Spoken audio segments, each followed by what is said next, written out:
Bonjour les amis, vous êtes avec les Gilets jaunes constituants du 91. Aujourd'hui, nous rencontrons Arnaud Aaron Upinski. Merci du temps que vous nous consacrez. Et nous allons parler de la langue d'Orwell, ou la clé de la victoire des Gilets jaunes. On va commencer par l'introduction. Qui êtes-vous, monsieur Upinski? Et puis, on ira après dans le dur du sujet, c'est-à-dire la langue d'Orwell.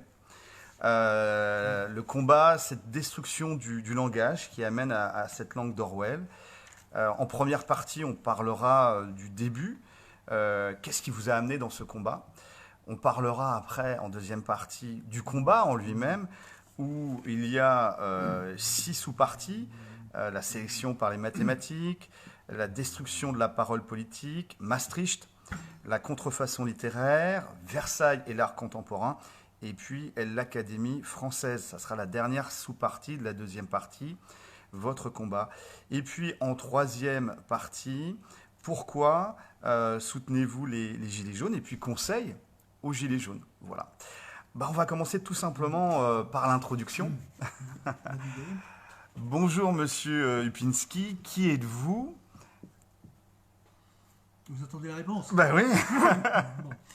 Bon, pour faire très simple, donc je suis mathématicien, épistémologue, linguiste, expert en système logique et historien des sciences, et puis docteur en philosophie politique. Bon.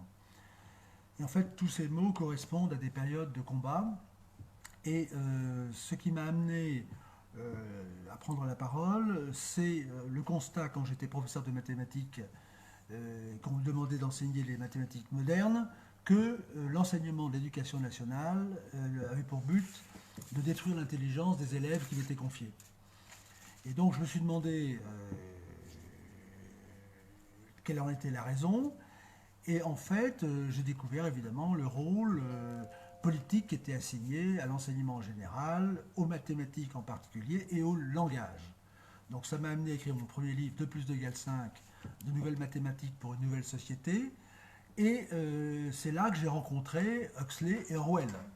Orwell, et dans l'inoubliable 1984 d'Orwell, la figure clé, c'est la figure du tyran qui a pour but d'imposer à sa victime de reconnaître que 2 plus 2 égale 5. Et la phrase clé, c'est que la liberté, c'est la liberté de dire que 2 plus 2 égale 4. Une fois que ceci est admis, tout le reste suit. Donc, que 2 plus 2 égale 5 plutôt.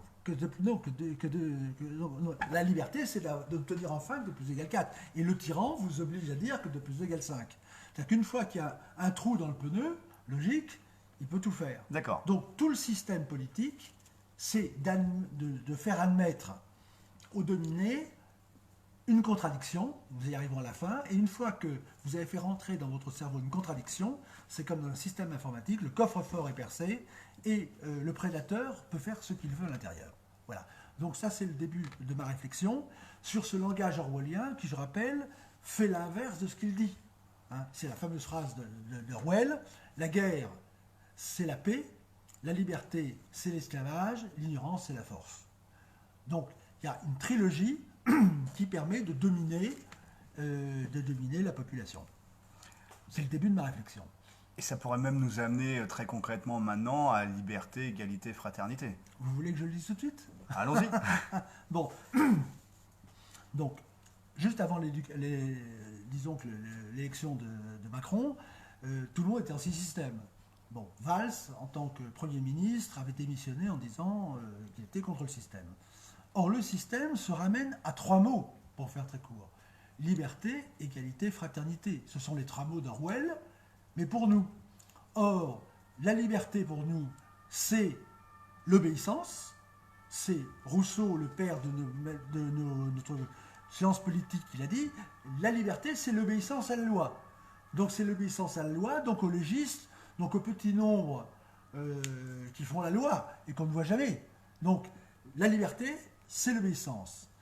L'égalité, c'est l'esclavage. Ce sont tous les maillons qui sont identiques, qui permettent évidemment d'assurer l'esclavage. Et la fraternité, c'est exactement l'inverse de ce qu'on dit.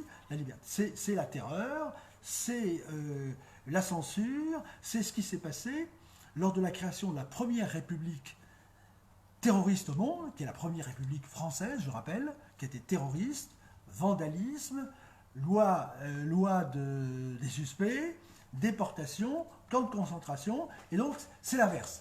Donc là, c'est 1792 avec les guerres de Vendée, etc. Qui vont suivre en 93 avec les guerres de Vendée. D'accord. Donc ce qui est tout à fait étonnant, c'est que derrière découle, mais ça avait été dit en amont, toute la doctrine des droits de l'homme. Les droits de l'homme, ce sont que des devoirs. Je prends l'article 3. L'article 3, c'est le principe de toute souveraineté réside dans la nation. Nul corps, nulle personne ne peut exercer d'autorité qui n'en ait mal expressément. Qu'est-ce que ça veut dire en clair? C'est que nulle personne ne peut faire quoi que ce soit sans l'autorisation, un mandat de la nation. La nation, c'est un mot. Et qui contrôle le mot nation? Eh bien, c'est le pouvoir en place. C'est ce que certains appellent l'oligarchie ou le petit nom. Donc, les droits de l'homme, ce ne sont que des obligations d'obéir à la loi. Et la loi, eh bien évidemment, c'est la dictature des légistes, de ceux qui ont truqué les élections et qui gardent le pouvoir indéfiniment, ce qui pose la question des Gilets jaunes. Et le rôle historique des Gilets jaunes, c'est ça qui est extraordinaire, c'est que les Gilets jaunes, la vocation historique, c'est d'avoir révélé que ces mots, ce langage orwellien qui date de la Révolution, est un mensonge. Ce n'est ni une démocratie, ni une république même. Et je dois dire quand même qu'avant Orwell, c'est un Français qui s'appelle François-Xavier de la Harpe, qui a révélé ce langage révolutionnaire qui fait l'inverse de ce qu'il dit, qui appelle vertu ce qui est le vice, qui appelle le peuple en fait qui est une dictature, et ça a été abondamment dénoncé dans un célèbre discours du 31 décembre 1794 après la chute de Robespierre. C'est ce langage que les Gilets jaunes ont révélé, plus ou moins consciemment, et c'est la raison pour laquelle ils n'ont pas voulu rentrer dans la discussion, parce qu'ils savent que c'est un langage truqué. Le langage orwellien fait l'inverse de ce qu'il dit. Il dit que c'est le peuple souverain, et en fait, ce sont les lobbies qui dirigent. Et merci Nicolas Hulot. Nicolas Hulot, que ce n'était pas Macron qui décide, ce sont les lobbies. Voilà. Donc ça, c'est le langage orwellien. Et donc, il faut aller jusqu'au bout, parce que certains dénoncent le langage orwellien. Ils remarquent bien que on dit l'inverse de ce que c'est. C'est-à-dire que quand on parle de chômage, en fait, on dit que c'est un plan social. Enfin, il y a cette inversion qui est quand même maintenant connue. Hein. Vous avez, par exemple, le président qui dit le droit d'asile, c'est merveilleux, mais quand il s'agit des Gilets jaunes, c'est plus la même chanson. Hein, on est bon pour ce qui vient d'un côté, et de l'autre côté, en même temps, on envoie des LBD. Donc, où est le droit d'asile interne? Il n'y en a pas. Donc, c'est un langage constamment mensonger. On vous dit que c'est pour le peuple, mais finalement, ça va servir uniquement aux plus riches. C'est Macron qui se fait élire comme anti-système et qui se révèle être comme l'homme des super riches, comme ça a été dit. Et ça a été remarqué. Bon, il y a François Boulot, d'ailleurs, qui a remarqué. Il a dit oui, c'est vrai, il y a ça. Mais il faut aller jusqu'au bout. C'est-à-dire qu'un langage repose sur quelques principes. Et comme Orwell fait dépendre tout le système d'oppression de 1984 de trois mots, de l'inversion des trois mots, nous, notre système orwellien, que j'appellerais ça, non pas la novlangue, mais l'envers-langue, c'est une langue qui parle à l'envers, il faut toujours inverser, c'est qu'il y a trois mots qui dominent tout, qui sont écrits sur tous les monuments, qui ont l'air innocents. La liberté, l'égalité, ça a l'air bien, mais en fait, c'est la maxime des frères de la côte, du pillage. Liberté, égalité des pillards, et fraternité, c'est les frères de la côte, en fait. Quand on regarde de très près, c'est la formule du pillage. Mais ces trois mots font la domination, c'est-à-dire que dès qu'il y a le mot liberté, eh bien, c'est le dogme, tout le monde doit s'incliner. Je pense à un certain mariage, je pense finalement maintenant à la PMA, c'est-à-dire on crée des enfants sans père, on fait toute une mécanique, une obligation, c'est toujours l'égalité. C'est-à-dire c'est le mot, le dogme. Donc M. Hollande, le président Hollande avait dit qu'il n'y avait pas de dogme. Si, il y a trois dogmes, hein, parce qu'on dit que finalement la laïcité, c'est l'absence de croyance. S'il y a une seule religion, liberté, égalité, fraternité. Donc ceux qui prétendent vouloir abattre ce système, le fameux système au nid de tous, sans vouloir, ils ont frappé au cœur de le système, c'est-à-dire dans sa devise liberté, égalité, fraternité, et bien finalement, ils sont soit des imposteurs, soit des aveugles, soit des ignorants, tant que ces trois dogmes de cette religion domineront toutes les décisions, permettront de prendre toutes les décisions, d'opprimer les gilets jaunes ou les autres, eh bien, rien ne sera fait. Donc le seul objectif actuellement, c'est de détruire les trois principes clés de ce langage orwellien que j'appellerais l'envers-langue, qui fait l'inverse de ce qu'elle dit, qui dit qu'elle est en démocratie alors qu'on est en oligarchie ou en tyrannie, etc. Rien ne sera possible. Donc tout le reste, ce n'est que du bavardage. C'est-à-dire que si on veut renouveler la science politique, il faut revenir à une science de vérité, c'est-à-dire non pas une science de en même temps, parce que n'importe qui peut comprendre que si on est libre, on n'est pas obligé d'être égal. Bon, donc tous ces mots sont contradictoires tout le long de la nuit, et les trois ensemble, ça donne le pouvoir absolu, si vous voulez, à ceux qui maîtrisent les lois, ceux qui truquent les élections, parce que les élections c'est un trucage permanent, avec évidemment l'utilisation des sondages pour dire aux gens ce qu'ils pensent. C'est ce que j'appelle le ventriloquisme. Dans ce livre, Macron, le président ventriloque, c'est la magie politique qui permet à partir de 3 mots, donc il faut se coucher, vénérer, s'agenouiller dans 3 mots, et à ce moment-là, tout le pouvoir est à ce petit nombre qui se perpétue. C'est par ce trucage que Macron est arrivé, au nom de l'antisystème, à mettre en place un super système. Donc l'ennemi, la langue d'Orwell, voilà l'ennemi, le seul ennemi, et si vous frappez l'œil du crocodile, il faut frapper liberté, égalité, fraternité, en dénonçant ce qui est un mensonge, une imposture et une expropriation, un pillage. Alors, liberté, c'est liberté de l'oligarchie pour nous piller, nous rançonner. La liberté, c'est l'obéissance à l'oligarchie. D'accord. Enfin, c'est pas le mot que j'utilise, mais certains l'utilisent, tout le monde comprend. C'est l'obéissance servile. C'est-à-dire que quand vous avez Rousseau qui dit la liberté, c'est l'obéissance à la loi, mais la loi de qui? La loi du plus fort. D'accord. Je me rappelle quand même que Hollande a bien dit, a parlé de la force injuste de la loi. Donc c'était... non, c'est pardon Mitterrand, excusez-moi. Bon, c'est la force injuste de la loi. Vous avez Gandhi qui disait il y a des lois justes et des lois injustes. Donc là, on obéit à la loi. Donc, la liberté, c'est l'obéissance dans ce système. L'égalité, c'est l'esclavage. L'esclavage de la dette, en raquette fiscale, enfin on est tous esclaves, c'est l'égalité dans cet esclavage. C'est l'esclavage, parce que Orwell dit la liberté, c'est l'esclavage. Non, la liberté, c'est l'obéissance. L'égalité, c'est l'esclavage. Et la fraternité, c'est le pillage. C'est-à-dire que vous êtes tous attachés.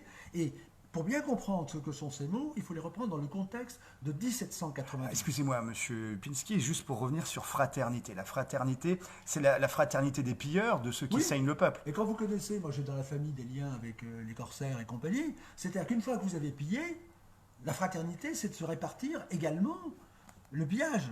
Donc c'est ce qu'on appelle finalement un pacte de corruption. C'est-à-dire que ce qu'ils appellent la démocratie, la République, c'est un pacte de corruption, c'est un abus de bien social permanent. Bon, en fait, quand vous regardez très concrètement, c'est pas l'amour du prochain, c'est pas le bien commun, c'est le pillage. Et d'ailleurs, c'est frappant de voir Nicolas Hulot a bien dit les choses. Ce sont des lobbies. Dès que vous avez une loi, même sur l'écologie ou un autre, vous voyez tout de suite les intérêts qu'il y a derrière. Quand vous voyez que tout à coup, il faut vacciner en masse, ou vous recevez une feuille disant... 11 vaccins. Il y a toujours, si vous voulez, moi j'ai fait de l'audit international. Quand vous regardez les comptes, vous avez tout compris. Vous regardez les circuits financiers, l'idéologie suit les circuits financiers. Donc lorsqu'on vous lance une belle idée, il faut se dire à qui rapporte cette idée-là. Alors, vous avez débuté ce combat par la réforme des mathématiques.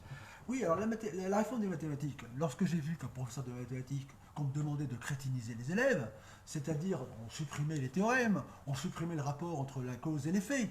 Bon, je vous donne un exemple en 4e, il fallait enseigner aux élèves, 4 est un nombre premier, ce qui est faux, implique que Lyon est capitale de la France, c'est faux, et cela n'implique aucune idée de déduction. Donc les élèves deviennent fous. Moi j'ai un jour une de mes élèves qui me dit 0 égale 1. Donc les virus sont infusés dans les têtes des enfants, les mathématiques ont été détruites en premier et tout le reste a suivi. Il ne faut pas croire que l'éducation nationale a pour but d'enseigner.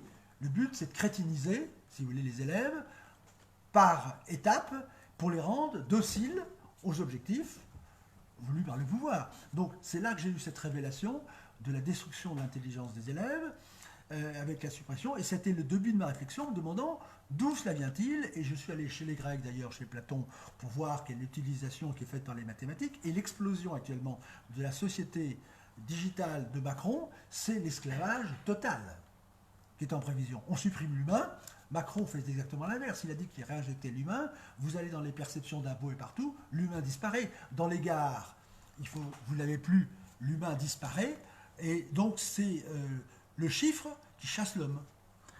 Et alors, à partir de ce début, de ce combat, de cette prise de conscience, votre combat s'est prolongé durant toute votre carrière sur la sélection par les mathématiques, l'Académie française. On va peut-être pouvoir faire les différents points. Oui, c'est-à-dire quand vous tirez le fil, parce que la grande difficulté actuellement, c'est que les études classiques ont été supprimées pour, évidemment, détruire le cerveau. C'est-à-dire qu'on castre le langage pour rendre le cerveau impuissant. Donc ça se fait petit à petit. Il faut que la victime ne sente pas trop ce qui se passe. C'est la grenouille dans sa casserole d'eau tiède. Oui, voilà, c'est la fameuse casserole. Donc, d'abord, je l'ai vu en mathématiques, j'ai vu la sélection par les maths, je me suis demandé pourquoi on sélectionnait par les maths, et récemment, il y a un médecin généraliste qui disait que le problème en médecine, c'est qu'on a sélectionné par les maths. Donc, la médecine, c'est un rapport qui ne dépend pas vraiment des mathématiques.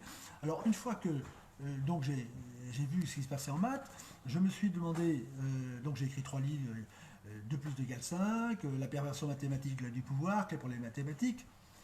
Si certains sont intéressés, c'est chez Bode, on peut l'avoir sur Internet. Alors c'est quoi Bode? C'est by on demand. C'est-à-dire que moi j'ai été édité chez Albin Michel, chez Fayard et compagnie, mais maintenant je suis obligé de me faire éditer en Bulgarie, avec une censure de fer, et même pour enseigner les mathématiques, clés pour les mathématiques, et bien maintenant plus personne ne veut diffuser parce qu'il ne faut surtout pas que les nouveaux élèves, si je peux dire, aient la bonne formation, parce que pour lutter contre le pouvoir, évidemment, pour ne pas être un esclave, il faut posséder la langue. Donc tout mon message, c'est que hors de la langue, pas de salut, tout est langage, et hors du langage, pas de salut. Donc il contrôle l'information, et ce qui relie les informations, c'est le langage. C'est pour ça que l'Académie française, dans mon combat, donc il y a eu d'abord, disons que la tête coupée ou la parole coupée, qui est mon livre considéré comme maître. Vous voyez qu'il y a moins de têtes coupées que de troncs. Vous voyez toute l'astuce, c'est un tombeau de Séti Ier, égyptien. Et dans ce livre, donc, je dis qu'il existe un piège caché dans le langage, qu'il est urgent de conjurer. C'est cette clé qui a été enlevée aux victimes et que possède évidemment le pouvoir. Bon, donc ça c'est la clé de ce livre.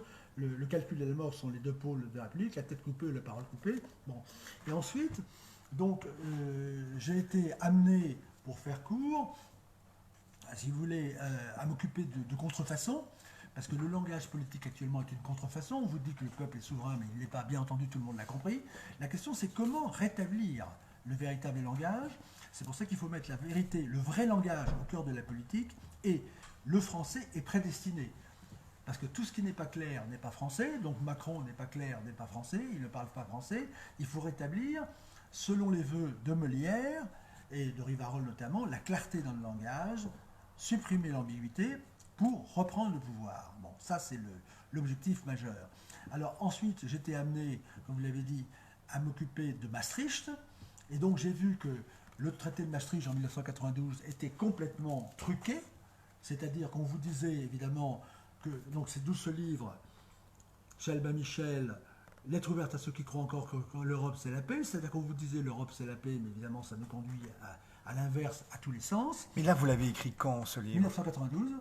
1992. Oui, et j'ai annoncé, j'avais repris le discours de Bérégovoy du 4 mai 1992, qui disait non, c'est formidable l'Europe, vous allez voir, c'est moins d'insécurité, moins de chômage, moins de corruption. Et j'avais dit, ça sera exactement l'inverse, plus de chômage, plus d'insécurité, plus de corruption. Et tout ça, ça a été confirmé. C'était pas du génie. Il suffisait de regarder comment les tuyaux étaient marchés, c'est-à-dire c'est le langage d'Orwell, c'est l'envers-langue. Quand on vous dit une chose, c'est exactement l'inverse. Et à l'époque, Mitterrand avait dit, l'Europe, c'est 5 millions de chômeurs en moins. Donc ça voulait dire 5 millions de chômeurs en plus. 5 millions de chômeurs en plus. Et donc, 5 ans après, j'ai sorti un nouveau livre, que là, je ne l'ai pas là, mais c'est le syndrome de l'ortolan. L'ortolan, c'est l'animal qu'on met dans le noir pour le manger, hein, que l'on trompe. Et j'avais dit, donc maintenant, il y a 5 millions de chômeurs en plus. Donc, en 1997, 5 ans après, il y avait 5 millions de chômeurs en plus. Donc, actuellement, ce qu'il faut bien comprendre, c'est que la construction européenne, ce n'est pas une construction pour nous enrichir, c'est une construction politique dont le coût est économique. C'est-à-dire qu'une image superbe de l'inversion du langage à la Révolution, et je rappelle encore, le génie des Gilets jaunes, c'est d'annoncer la fin du cycle 1789. C'est-à-dire cette imposture de prétendre que ce sont les gens qu'on domine et qu'on pille qui sont souverains. Ça, c'est c'est un mensonge total. Or, à la Révolution, qu'est-ce qui se passe? Vous avez le plus beau pays, le plus beau royaume du monde. La France est la Chine de l'Occident. La France est la grande nation. Elle a 28 millions d'habitants. Je vous rappelle que c'est le patrimoine, que j'allais dire, d'Ancien Régime, pour l'essentiel, que le monde entier vient encore voir en France. Si la France a encore une industrie du luxe, c'est par Versailles. Et Malraux disait que la République, pour faire court, n'a eu ni monument, ni tombeau. C'est-à-dire que ce qui a créé la valeur de la France, la richesse, c'est jusqu'à la Révolution. Et à la Révolution, d'ailleurs, dès la prise des Tuileries, il y a un décret qui demande la destruction des monuments de l'obscurantisme. Tout le pillage qu'il y a eu sur les églises et compagnie, ça a été voulu. C'est une chose absolument incompressible. Donc je reprends. La France, 28 millions d'habitants, la grande puissance qui vient de vaincre l'Angleterre en 1783, en libérant malheureusement les États-Unis qui ne seront pas reconnaissants, parce que c'est les États-Unis qui nous doivent l'existence, ne l'oublions pas. Vous êtes anglo-saxon sceptique, en fait C'est-à-dire que critique, en tout cas. Je ne suis pas du tout critique. Je dis que les anglo-saxons sont les ennemis du genre humain. Donc ah oui, direct. Il faut aller jusqu'au bout, parce qu'ils sont nominalistes. C'est-à-dire que c'est le prédateur, c'est la finance, c'est le commerçant qui pille le producteur. C'est ça l'anglo-saxon, c'est Drac. Drac, le pillage. Bon. Et donc, ce qui s'est passé à l'époque, c'est que les Anglais avaient été vaincus, et ils se sont dit, nous allons nous venger. Et William Pitt a dit, nous avons une autre manière que la guerre, de faire la guerre, et c'est de prendre le langage. C'est-à-dire que la révolution prétendument française est une révolution anglaise. Financée par les Anglais ? L'idéologie est anglaise, le système politique français, il est anglais. Le mot vote est anglais, majorité, minorité. Les gens croient qu'ils ont fait la révolution, pas du tout. Les Français, enfin du moins en France, la révolution, c'est une copie-collée de la révolution anglaise et américaine. Le Bill of Rights, les droits de l'homme, tout ça, c'est de la poudre aux yeux. On fait croire aux Français qu'ils ont inventé la révolution comme on leur fait croire qu'ils ont inventé les maths modernes. C'est absolument faux. Et donc, ils ont pris le contrôle du cerveau. C'est-à-dire, depuis la Révolution, avec des périodes intermédiaires avec Napoléon, et les Anglais contrôlent complètement le système politique, comme ils le contrôlent avec la finance. Donc, ils sont ici, chez eux. Et alors, je termine avec un chiffre. La France avait 28 millions d'habitants à la Révolution. L'Angleterre avait à peu près 8 millions d'habitants. Les États-Unis, 4 millions. Comment expliquer que la France, qui était la première nation au monde, se soit écroulée en 4 ans et soit passée à la fin du peloton? Eh bien, c'est parce que les Anglais manient la magie politique, ils manient le langage, ils contrôlent notre langage, ils contrôlent notre idéologie, et toutes les calamités qui s'abattent sur la France portent des mots anglais. Les sextoys, par exemple, qu'il y avait à Versailles, eh bien, ça nous vient de New York. L'art contemporain, c'est l'art new-yorkais, l'art de dérision. Donc, il faut bien comprendre qu'il y a 2 modèles au monde. Le bon, c'est le modèle français. Le bon pour nous, en tout cas. Non, le bon dans l'absolu. Dans l'absolu, donc il faudrait exporter le modèle français. Le modèle français, il s'exporte pas, c'est le modèle universel, c'est le modèle de la civilisation hérité des Grecs et des Romains. C'est pas nous, c'est pas moi qui le dis. Ce sont tous les touristes qui viennent en France voir les merveilles de notre modèle, qui viennent manger notre alimentation. Ils voulaient encore l'élégance de la femme française, maintenant il faut la chercher de plus en plus. Ils viennent chercher chez nous tout le meilleur, parce que la France, c'est un modèle de création. Le modèle anglais, c'est un modèle de prédation. Ce sont uniquement des commerçants qui viennent piller, qui prennent et qui vendent au prix fort. Donc donc c'est un fait. C'est-à-dire que les 3 valeurs de la France, c'est le beau, le vrai et le bien. Ce sont ces 3 valeurs. Et donc, c'était les valeurs qui ont créé cette civilisation extraordinaire. Il suffit de se promener en France. Quand vous voyez la merveille de nos villages, la merveille de notre gastronomie, il y a un génie derrière tout ça. Il y a des valeurs. Il n'y a que les Français qui se mettent à table. Enfin, je ne parle pas des autres Européens. Les Anglais, c'est le fast-food. Bon, c'est le sex shop. Bon, c'est tout. C'est pas l'amour courtois, en tout cas. C'est pas l'amour courtois. Voilà. Donc, si vous voulez, c'est le mauvais goût, c'est le... Bon, c'est... Et alors, le modèle anglo-saxon, effectivement, c'est le drame. C'est pour ça qu'il est évident, et c'est dans ce manifeste que j'invite à aller voir sur mon blog Réarmer l'intelligence, c'est l'appel aux Français qu'il faudrait voir. Alors, vous avez fait un manifeste, alors là, je le répercute. Il est à l'envers. Il est à l'envers, vous voyez, c'est l'inversion. Bon, donc il faut aller voir. Et il y a un texte qui est long, qui a été fait par un certain nombre de Gilets jaunes, disons que la coordination des Gilets jaunes en marche, et qui rappelle bien que il y a un combat à mort entre le modèle français, qui est réaliste, qui est un modèle artisanal de création de valeur, et un modèle anglo-saxon qui est le modèle financier, prédateur, et qui pille le monde. Et donc il y a un combat mondial contre l'ultralibéralisme, qui est en fait le modèle anglo-saxon. Alors, ce qui est intéressant, c'est qu'on mettra le lien de votre blog dans la description du titre, juste après la fin de l'interview. C'est la sélection par les mathématiques. On est tous passés par le lycée et on a vu effectivement qu'il y a cette sélection par les mathématiques, y compris pour les sciences médicales. Alors, ça serait normalement par la biologie, on imagine plutôt sélection par la chimie ou la biologie. Voilà. Mais pourquoi les mathématiques? Pourquoi le système sélectionne par les mathématiques? Voilà, c'est capital. Bon, c'est-à-dire qu'en fait, toute société a des valeurs qu'elle met en avant. Bon, la Prusse, c'était les valeurs militaires, par exemple. Donc, toute société valorise certains éléments. Or, les éléments humains, une société, normalement, c'est Malraux qui le dit, elle procède d'une religion. Bon, il a fallu attendre notre époque pour que, c'est la première fois dans l'histoire du monde, qu'on a un système politique qui n'a pas de religion. Les Romains, dans la République, il y avait des religions. Ah bah si, c'est la laïcité, la religion, non? La laïcité, alors oui, on peut dire que c'est une religion, mais une religion à l'envers. Bon, c'est si sataniste. C'est-à-dire que le gros problème, c'est quand vous avez par exemple, l'Académie nationale de médecine a bien dit qu'il y avait une rupture anthropologique qui était créée par l'insémination artificielle avec donneur des femmes. Donc, système qui était appliqué aux bestiaux avant. Bon. Donc, il y a bien une rupture anthropologique. Or, le droit de vie et de mort sur les embryons, le droit de changer le mode de reproduction, si on peut dire, des humains, c'est un droit que le législateur s'attribue, si vous voulez, qu'il y a un petit nombre de personnes, et qui veut dire qu'il n'y a rien au-dessus. Il n'y a pas de loi naturelle. Ils font ce qu'ils veulent. Ils appellent ça éthique. Alors, il faut rappeler l'inversion. C'est quand ils parlent d'éthique, c'est l'ennemi de la morale. C'est-à-dire que l'éthique, dès que quelqu'un parle d'éthique, c'est l'inverse de la morale. Bon. Alors, là, actuellement, la religion, ça ne serait pas la religion plutôt de la consommation? Non, vous avez parlé des maths. Alors, effectivement, dans le principe, c'est la religion. Or, quelqu'un qui est capital, c'est Platon. Parce que Platon, dans sa République, il fait deux choses, notamment. Il prône le noble mensonge.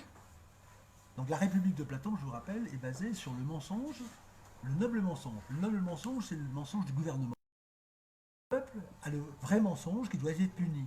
Mais le mensonge du gouvernement, dans la République de Platon, doit être récompensé. Or, Platon prône comme valeur les mathématiques. C'est-à-dire que Platon dit, les mathématiques seront la trame de votre République, pour faire court. C'est-à-dire, où vous dominez les hommes, les dominez entre guillemets, où vous les accordez, vous créez un lien par la religion, pour faire court, ou bien c'est par les mathématiques. Or, la République, celle qui se dit République actuellement, a prôné la sélection par les maths, en opposition à la religion. C'est-à-dire, comme elle ne se recommande plus de religion, il n'y a aucun lien. La laïcité, c'est creux. Donc, le lien entre les hommes, maintenant, est mathématique. Alors, religion, ça vient du latin religare. Religare, oui. Relier les hommes entre eux. Oui. Pour revenir sur le mensonge, en fait. Le noble mensonge. Le noble mensonge. C'était pas derrière le fait de dire, oh, finalement, le peuple s'intéresse pas à ces questions-là, et lui mentir pour son bien. Non, mais on dit toujours que c'est pour le bien. Bon, oui, le mensonge, c'est un mensonge. Là, vous rentrez dans l'envers-langue. C'est-à-dire que, il faut bien voir, enfin là encore, on rentre dans une... Il faut voir que Platon était le disciple. Il faut remonter à Pythagore. Bon, Platon était un aristocrate, un tenant du parti aristocratique, si vous voulez, j'allais dire, dans la plus mauvaise perception du terme, si vous voulez, même si dans Platon, il y a des choses intéressantes. Donc, actuellement, c'est un modèle qui est repris, et vous avez un système de mensonge d'État total actuellement. Bon. Et donc, les mathématiques sont les moyens de neutraliser le cerveau. Parce que je ne vais pas dire que les mathématiciens sont des idiots, mais si vous voulez, quelqu'un qui n'a que les mathématiques modernes, surtout, c'est quelqu'un qui est totalement manipulable. Donc, la véritable formation, c'est quand même les lettres, c'est le verbe.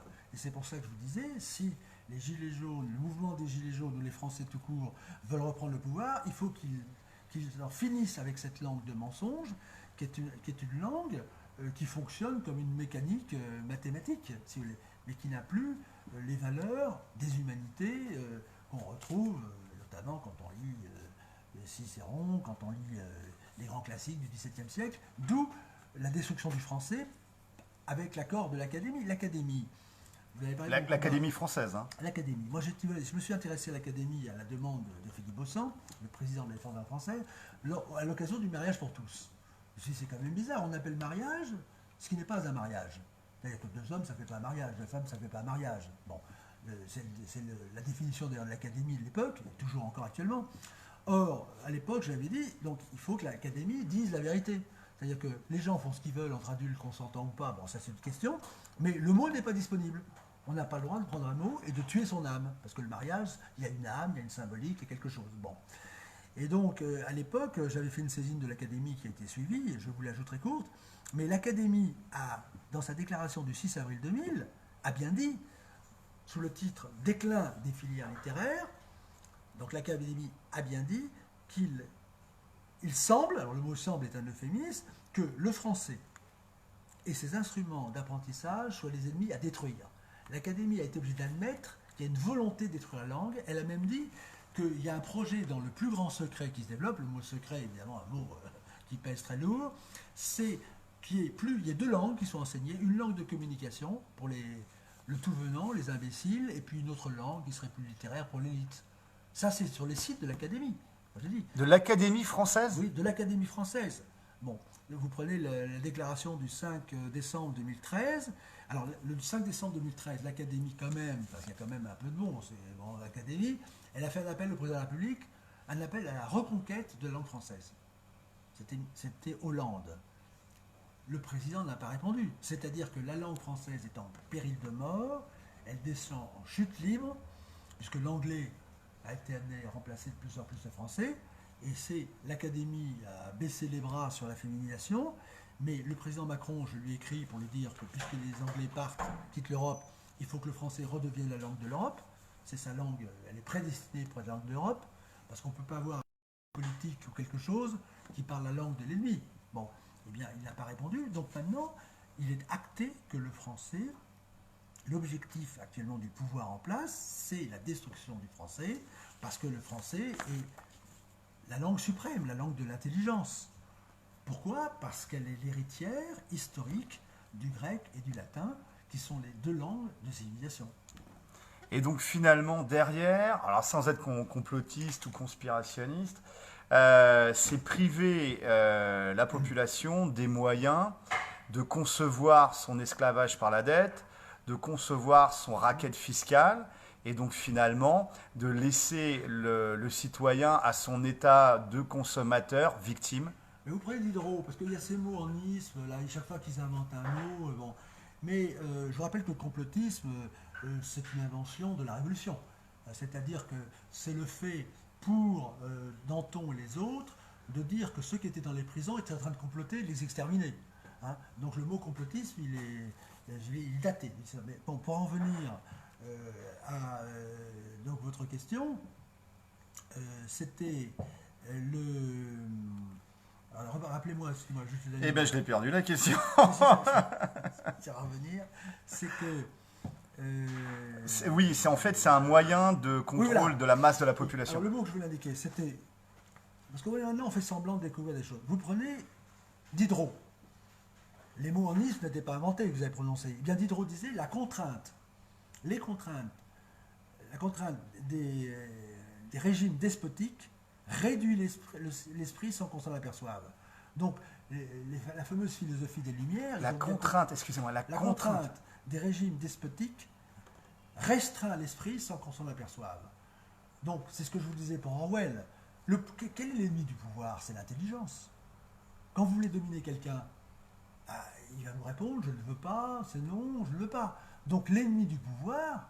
L'ennemi à mort, c'est l'intelligence. Et ça s'exprime par le langage, et ça se conceptualise donc, par le langage. Donc vous détruisez l'intelligence, vous détruisez le logiciel, vous détruisez le disque dur, et puis vous faites ce que vous voulez de quelqu'un. Ça fait un zombie. Vous faites un zombie. Je tiens à dire quand même que jusqu'à la Révolution, il y a eu un enseignement extraordinaire, parce que le pouvoir royal ne s'est pas défendu contre les révolutionnaires, et vous avez Robespierre qui était à Louis-le-Grand, vous avez eu les mêmes formations. Et alors évidemment, les révolutionnaires disaient nous avons une formation de duc, mais nous ne sommes pas ducs. Mais nous ne sommes pas, mais ils sont devenus les dupes d'ailleurs. Bon, ça c'est autre chose. Donc la destruction du langage, je l'ai vu en mathématiques, vous voyez dans la langue française, c'est le bac pour 80% d'une tranche de la population, tout ce qu'on veut, et vous avez maintenant, il est reconnu que le QI baisse. Depuis 2 ans, c'est officiel. Mais c'est une mesure satisfaisante. Parce que j'avais vu qu'en mathématiques, on voulait remplacer l'enseignement des mathématiques par la calculette. Donc le but, c'est que l'homme devienne un terminal d'ordinateur, et donc pour ça, il n'a plus besoin de penser, il suffit qu'il fasse ce qu'on lui dit. C'est ça le téléchargement, c'est ça le terminal. Il y a l'ordinateur maître et le terminal esclave. Donc ça représente tout à fait la domination électronique. C'est ça le digital. Pour revenir sur Versailles et l'art contemporain, il y a eu un épisode vraiment bizarre où ils avaient mis le vagin de la reine, c'est ça, ou je sais pas trop quoi. Alors là, vous abordez un sujet intéressant, c'est-à-dire qu'évidemment, dès qu'on parle de sexe, tout le monde est intéressé. Bon, en fait, ça n'avait rien à voir avec le vagin de la reine. C'est-à-dire que c'est en 2015, Sir Capor, attention, qui avait été adoubé chevalier par la reine d'Angleterre. Donc là, on est sur de l'art moderne, de l'art contemporain. L'art new-yorkais, moi je l'appelle par son nom, il n'est pas moderne, il est même barbare, mais il est new-yorkais. C'était le gros truc rouillé en ferraille, là. Voilà. Alors il y avait un espèce de tuyau qui pouvait être comparé à divers orifices, effectivement. Mais Capor, qui est un gros malin, dans le JDD, qui est un journal tout à fait particulier, il a fait fuiter que c'était le vagin de la reine, parce qu'il fallait bien donner une explication. Mais la vérité, elle n'est pas là. La vérité, c'est que en fait, c'est la gueule du Léviathan. C'est-à-dire que Capor, qui est évidemment un initié, avait fait une représentation. Initié, donc c'est un franc-maçon ? Un initié, un initié, c'est quelqu'un qui fricote un peu à droite à gauche, qui fait un peu d'ésotérisme. Certains réseaux, voilà, on va pas en dire plus. Ça m'intéresse, enfin ça c'est pas mon truc, moi je regarde les faits, Mais ce qui est intéressant, c'est de voir qu'il a osé faire une représentation inversée de l'Apocalypse à Versailles. C'est un truc inimaginable. Alors expliquez-nous, parce que lui, il vendait ça donc, dans le journal du dimanche comme le vagin de la reine. Oui, parce qu'il donnait une fausse nouvelle. Voilà, un truc en ferraille dans les jardins de Versailles. Oui, et alors, pour vous montrer comme les médias sont bien organisés, j'ai organisé la coordination défense de Versailles, que j'ai créée à l'occasion des sextoys de Jeff Koons, dans les grands appartements royaux. Et donc, notre lutte contre, l'imposture new-yorkaise de l'art prétendument contemporain, évidemment, ne plaît pas au pouvoir en place. Puisque je vous rappelle que Versailles, c'est la plateforme qui sert aux États-Unis à diffuser l'art new-yorkais avec les produits dérivés. Parce que quand il y a un art qui est mis en place, il y a les produits dérivés, il y a le retour, il y a l'idéologie. C'est pas innocent. Donc ils utilisent en fait Versailles pour diffuser l'art contemporain new-yorkais sur le marché français et européen. Parce que le poinçon, Versailles, c'est le légitimant. C'est pour ça que Macron est allé à Versailles. C'est la légitimité historique, culturelle, etc. Louis XIV, ça légitime tout. Ça légitime l'art, ça légitime la politique, ça a légitimé d'ailleurs la Révolution. Enfin bref, donc c'est le grand poinçon d'excellence, Versailles. D'accord. Donc, quand vous avez quelque chose d'abominable à faire, il faut qu'il y ait le poinçon de qualité. Donc l'art new-yorkais, il fallait qu'il passe par Versailles pour produire des photos, puisque c'est à Versailles, c'est ce qu'il y a de mieux. Donc c'est comme ça qu'on imprime. Mais alors pourquoi le Léviathan ? Parce que là, il nous vendait autre chose. Alors là, c'est très très étonnant. Parce que, pour vous montrer à quel point on est, moi j'ai mené ce combat à Versailles, je vais pas revenir, ça a impacté les médias, on est allé jusqu'au Conseil d'État. Toujours est-il qu'en 2015, il y a eu 2 choses qui ont été faites. Il y a eu l'exposition de Capor, et il y a eu le Grand Conseil, qui était l'ancien logement, lieu du ministère des Finances de la... On a un problème de connexion, on revient, voilà, on a eu un petit problème de connexion. Qui a été mis à disposition, du privé, pour en faire une hôtellerie.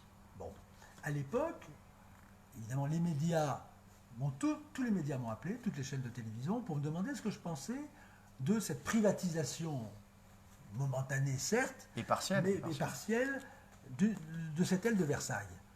Pour me faire dire ce qu'ils attendaient, c'est que c'est une itinéralisation.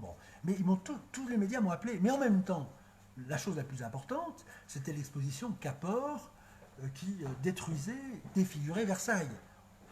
Aucun média ne me l'a demandé. Donc on voit bien qu'il y a un coup de sifflet. Tous les médias vont vous poser une question quand ils reçoivent le coup de sifflet, mais quand il y a une chose qu'il ne faut pas dire, ils n'y vont pas. Or, cette exposition Capor est tout à fait étonnante. C'est-à-dire que moi j'ai enquêté, mais ce qu'il faut savoir, c'est qu'il y a eu une sorte d'attentat contre cette exposition qui elle-même était un attentat contre Versailles. C'était un attentat britannique contre la majesté de notre art. Et il y a eu des inscriptions réputées avec des mots en nice que je ne citerai pas, des gens qui sont venus peindre des choses, évidemment, Taguer, en fait, contraires à la morale officielle. D'accord. Et alors, ce qui est intéressant, c'est que toute la chaîne de l'État, depuis Madame Pégard, qui était président, avec Flore Pellerin, qui était ministre de la Culture, jusqu'à Hollande, est venue s'insurgir dans qui a osé faire ça. Or, quand vous analysez les faits, il n'y avait que des gens autorisés qui avaient pu faire ça, parce que d'abord on connaît les gens à Versailles qui auraient pu faire ça. C'était dans l'axe, il y avait évidemment des caméras, c'était impossible d'y aller, il fallait monter avec des échelles, c'était au sud de tout le monde, donc il y a eu 2 intrusions, ça ne pouvait être fait, surtout en période Vigipirate et compagnie, il n'y avait que des gens autorisés. Mais qu'a fait la chaîne de commandement? Sauf le ministre Cazenave, le ministre de l'Intérieur. Eh bien, ils ont dit que c'était une action des royalistes ultra-conservateurs. Donc il y a quelqu'un qui, quelque part, s'est dit comment est-ce qu'on va nommer les gens qui ont fait ce prétendu tag, ces prétendus tags, etc. Et ils ont dit les royalistes ultra-conservateurs. C'était censé être nous, parce que si vous défendez l'art, à Versailles, c'est forcément que vous êtes royaliste, ultra et conservateur. En fait, si vous tapez sur Internet, vous verrez que les royalistes ultra-conservateurs, c'était un groupe autour du comte d'Artois en 1815. Donc ils ont dit n'importe quoi. Ils ont dit tout de suite on les connaît, etc. Ils n'ont jamais trouvé personne, parce que comme on dit, celui qui le dit, c'est lui. Le but de ces prétendus tags, c'était de nous discréditer. Or, quand j'ai enquêté, j'ai fait une lettre à la reine d'Angleterre, puisque je vous rappelle que Capor dépend de la reine d'Angleterre, et Puisqu'il est quoi? Il est lord ou quelque chose, non? bon, il a été intronisé, adoubé chevalier par la reine d'Angleterre. Et donc c'est quelqu'un d'important, parce que vous savez que en Angleterre, disons que l'anoblissement sert à faire de la publicité, à participer à la grandeur de l'Empire britannique. Mais ce qu'il faut savoir, c'est qu'il est venu s'agenouiller pour l'anniversaire de la longue durée de royauté de la reine Elisabeth. Donc c'est une histoire de fou. Il est venu s'agenouiller. Oui, mais quel est le rapport avec la statue? Vous nous parliez de Léviathan. Oui, alors, que représentait cette exposition? C'était une vision inversée de l'Apocalypse. Je rappelle que dans l'Apocalypse, il y a le grand combat final entre les forces de la lumière, les ténèbres, les forces du bien, les forces du mal. Ça, c'est le grand tableau de l'Apocalypse final. Or, il en a fait cette représentation, sachant que la gueule qui sortait, c'était la gueule du Léviathan. Je l'ai trouvée dans ma lettre de la reine d'Angleterre. Je crois que c'était le 18 décembre 2015. Vous avez écrit à la reine d'Angleterre, oui, hein? en expliquant le système de Lindelhart, comment l'Angleterre se bat. Enfin, c'est très documenté sur les méthodes de guerre britanniques. Attendez, parce que bon voilà, évidemment, dans le silence le plus général, mais sans critique, parce que c'est totalement documenté. Et donc, cette représentation inversée de l'Apocalypse, entre le bien et le mal, ce qui est très intéressant, c'est que la France représentait les forces de la lumière, le roi soleil, c'est la lumière, et les forces des ténèbres, c'était l'Empire britannique. Et la gueule du Léviathan représentait la gueule de l'Empire britannique. Donc c'est un truc, mais qui a sa victoire sur la lumière, donc c'était la victoire des forces britanniques du mal contre les forces britanniques du bien. Une histoire de fou. C'est énorme. Ça a été documenté. Alors l'histoire, elle est quand même intéressante. J'ai écrit à la reine d'Angleterre cette lettre, c'est sur Internet, et la reine d'Angleterre a répondu à sa manière. C'est que la reine d'Angleterre ne répond jamais. Elle vous a répondu, la reine d'Angleterre. Et vous allez voir comment, parce que nous sommes dans le cadre de l'initiation. C'est entre gens bien pensants, si je peux dire. Eh bien, il y a un de nos amis britanniques qui nous a dit, c'est quand même étrange, pour son discours de Noël, la reine d'Angleterre a tenu un langage tout à fait étonnant sur l'Apocalypse, sur l'évangile de Saint Jean. Et la phrase qui avait été citée dans ma lettre, c'était « La lumière est venue dans le monde et les ténèbres ne l'ont pas reconnue », ça c'est la phrase réelle, et la reine d'Angleterre a dit « L'année 2016 se présente sous bonnes auspices, la lumière est venue dans le monde, la lumière, lui dans les ténèbres, et les ténèbres ne l'ont pas repoussée ». C'est-à-dire qu'elle a inversé la phrase, qui était le rejet de la lumière par les ténèbres, par le fait que les ténèbres n'ont pas refusé la lumière. Alors là, on est en plein symbolisme. On est en pleine inversion, mais ce qui est extraordinaire, c'est que la presse, évidemment, n'a pas du tout répercuté ni quoi que ce soit, mais ça n'a pas été contesté. Donc on a affaire, et c'est là qu'on rentre dans un autre domaine dans lequel je ne veux pas rentrer, c'est que les gens qui mènent le monde ont des représentations tout à fait étranges. Je vous rappelle que Churchill dans le LCS, qui était le Local Central Service, qui était sous Westminster pendant la guerre. Il réunissait son groupe qui était chargé des actions très spéciales sur le continent, avec au centre un faune. Un faune, c'est la bestiole avec les pattes de chèvre? Oui, c'est un faune, donc c'est une. Voilà. Donc, si vous voulez, vous avez les sources d'inspiration. Là, on rentre dans la théologie. Vous avez ou du côté du bien ou du côté du mal. Enfin bon, c'est un domaine dans lequel je ne m'aventure pas. Mais en tout cas, cette agression de Caport contre Versailles, avec la complicité évidemment de toute la chaîne de commandement du président de la République, est tout à fait étonnante. À tel point d'ailleurs que Caport voulait faire de cette fameuse gueule de Léviathan une exposition à la honte de la France dans les musées. Donc c'est une histoire de fou. Il faut reprendre. Là, je vous donne rapidement les grandes lignes, mais il faut reprendre les éléments du dossier pour voir que nous sommes gouvernés par des fous. Et là, on revient sur le fameux livre, C'est malade qui nous gouverne. Alors c'est un livre de qui? C'est malade qui nous gouverne? Vous verrez sur Internet, il est bien connu. C'est malade qui nous gouverne. C'est-à-dire que là, il y a une chose très importante, c'est que les gens normaux, et là je lance un message à ceux qui doivent rentrer en politique, les gens normaux ne veulent pas exercer le pouvoir. Les gens normaux ne veulent pas commander, ils hésitent à commander, tandis que ceux qui sont attirés par le pouvoir, ce sont les malades, ce sont les détraqués. Et qui vont se mettre après dans des lobbies d'influence à moitié sataniques, etc. C'est ce que donne l'histoire. Et c'était l'intérêt justement de la naissance. Et certains ont invoqué le tirage au sort, justement. C'est que l'intérêt de la naissance, c'est que la naissance donnait quelqu'un qui n'avait pas à être sélectionné par le filtre de la perversité. C'est-à-dire que pour faire de la politique, maintenant, il faut être un menteur. Liberté, égalité, fraternité, c'est un mensonge. Quand vous dites que le peuple est souverain, c'est un mensonge, tout le monde le sait maintenant. Donc les gens qui osent rentrer dans cette verlangue, dans ce langage orwellien, ce sont des menteurs. Donc que pouvez-vous attendre de menteurs qui sont aux commandes? Eh bien qu'ils mentent, qu'ils vous pillent, et qu'ils se mettent au service de plus menteurs qu'eux, qui sont les lobbies. D'accord. Très bien. Troisième et dernière partie. Pourquoi soutenir les Gilets jaunes? Et puis conseil aux Gilets jaunes. Alors, pour les municipales, ou nous verrons pour les municipales après? Pour les municipales, pourquoi vous soutenez? On va faire après un autre live sur les municipales. Ce qui est très étonnant, évidemment, moi les Gilets jaunes, je les définis comme une révolution de la vérité. C'est-à-dire qu'ils ont surgi du sol, en quelque sorte, poussés par la nécessité. Donc quand on est poussé par la nécessité, on ne ment pas. Non, donc le principe des Gilets jaunes, je dis bien le principe, c'est la vérité. C'est une révolution de la vérité. Et c'est pour ça qu'ils sont les mieux placés pour faire cette révolution nécessaire de l'éradication de la langue du mensonge, la verlangue, qui est apparue à la Révolution et qui est issue de l'Europe prétendument des Lumières. Donc ce mensonge intégral qui a permis à une poignée, que certains appelleront l'oligarchie, une poignée de menteurs, de prédateurs, de mystificateurs, de prendre le pouvoir et de faire tomber la France qui était au plus haut, au plus bas. Bon. Alors pourquoi? Eh bien parce que les Gilets jaunes sont d'une certaine manière le seul espoir. C'est-à-dire que depuis 2 siècles, de mensonge en mensonge, de collaboration en collaboration, la France, qui était au plus haut, tombe au plus bas. Donc ce retour à la vérité est apparu avec les Gilets jaunes. Et les Gilets jaunes, c'est un mouvement tout à fait nouveau qui a étonné le monde entier, qui est un système médiatique de vérité. Et il faut que, effectivement, les élites, c'est-à-dire les vrais, ceux qui sont au service du bien commun, ceux qui sont protecteurs et non pas destructeurs, ceux qui sont créateurs et non pas prédateurs, rejoignent les Gilets jaunes. Là, c'est les corps constitués, c'est un appel aux corps constitués?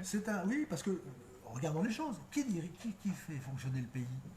Alors vous avez des prédateurs en haut, mais quand vous prenez les gens qui font vraiment marcher les choses, eh bien, ce sont de véritables élites, ce sont des gens honnêtes. Les Gilets jaunes créent la richesse. On pense aux polytechniciens, on pense Oui, aux centraliens, oui, aux colonels, aux généraux. Mais alors, il faut savoir aussi qu'à Polytechnique, il y a un filtre. C'est-à-dire qu'il y a ce qu'on appelle les cons. Les cons, c'est ceux qui ne marchent pas dans le système, ce sont les élites. Et puis les autres, ils marchent parce qu'il y a des collabos, si vous voulez. Ah, il y en a partout des collabos. C'est le fameux évangile du bon grain livré mais pris à l'envers. C'est-à-dire que partout il y a des gens bien, et les gens qui font marcher la boutique, ce sont les gens bien, ce sont les véritables élites. Mais les gilets jaunes, parmi les gilets jaunes, il y a des élites aussi. Les élites, c'est ceux qui sont les meilleurs et qui apportent de la richesse, où qu'ils soient. Et dans tous les domaines. Les corporations, vous avez des élites. Les artisans, vous avez des élites. Les élites sont les gens qui font marcher à tous les niveaux le pays. Et donc il faut éradiquer, si vous voulez, c'est la parabole, si je peux dire, du parasite et de l'arbre. Il faut supprimer le parasite pour que l'arbre puisse vivre à nouveau. C'est ça. S'il faut enlever les parasites, il n'y a pas, comme le disent certains, 1% qui exploite 90%, c'est un peu plus compliqué que ça, même si c'est le haut qui exploite le bas actuellement, c'est que les parasites ne pourraient pas vivre sans la collaboration des meilleurs. C'est ça le drame. C'est que pour survivre, si vous prenez dans la police ne fait pas son métier. Bon, donc dans la police, la bonne police est obligée de servir la mauvaise, si je peux dire, d'une certaine manière, de collaborer. Et donc, pourquoi les Gilets jaunes? C'est parce que c'est un mouvement historique. D'abord, c'est la signature de la fin du cycle de 1789. C'est-à-dire que les Gilets jaunes ont osé dire que ce système était un mensonge. C'est-à-dire que ce système est un système de prédation, d'exploitation, un système totalement pervers. C'est le sujet de mon livre d'ailleurs, Macron le président ventriloque, c'est-à-dire que Macron, il prend toutes les figures. Il peut se faire à volonté socialiste, de droite, de gauche. Il a même dit qu'il était gilet jaune. Donc il remplace Jeanne d'Arc, il est la figure du roi. Et donc c'est un système de mystification totale. Hein, la figure du roi, la magie politique. Et donc sa force, son arme, c'est la magie politique qui lui permet de prendre. C'est le caméléon qui prend toutes les. Donc il faut en finir avec ce système caméléon pour établir la vérité. Et ça, les Gilets jaunes n'ont pas voulu collaborer. Ils n'ont pas voulu collaborer avec ce langage menteur. Ils sentent bien que tous ceux qui émergent sont des gens, selon Orwell d'ailleurs, qui sont promus par le pouvoir. Hein. Orwell dit bien que le vrai pouvoir, il contrôle le gouvernement et l'opposition. Et c'est pour ça que les Gilets jaunes, dans le principe, ont eu raison. Dès que quelqu'un émerge, c'est que c'est un collabo. Pour employer le terme là. Bon, dans le principe, il faut regarder d'un peu plus près, mais c'est très suspect. Parce que le pouvoir donne les moyens à celui qui va trahir, effectivement, d'émerger. Donc, dans le principe, les Gilets jaunes ont dit trois choses. Premièrement, c'est la fin du cycle 1789, qui est un mensonge. Deuxièmement, tous ceux qui émergent sont de fausses élites, ce sont des apparatchiks. Bon. Et donc, il faut s'en méfier. Et le langage de discussion est truqué. Vous prenez le grand débat de Macron, c'est de la rigolade. Bon, c'était un monologue. Bon, et donc, alors maintenant, il faut construire, donc il faut soutenir les Gilets jaunes autour du langage de vérité. Et je rappelle, le français est la langue prédestinée que le monde attend, si je vais employer les grands mots, pour libérer le monde. C'est-à-dire que le mouvement des Gilets jaunes, c'est un mouvement de la libération du langage orwellien. Je reviens au début, langage, le verlangue. C'est ça l'idée. Donc il faut les soutenir, effectivement. Alors, les municipales, donc dans ce livre, il expliquait trois choses. Premièrement, le secret de la prise du pouvoir par Macron. C'est une imposture, c'est-à-dire que Macron a volé les présidentielles 2017 aux Français en se faisant élire comme l'homme de l'ancien système alors qu'il est le super système. Donc j'explique le système, ventriloque, comment il s'est fait admettre comme Jeanne d'Arc, etc. Enfin, c'est le grand guignol qui est dénoncé par personne. Deuxièmement, donc ça c'est premièrement le secret, le mystère du plafond de verre qui interdit aux Français de prendre le pouvoir.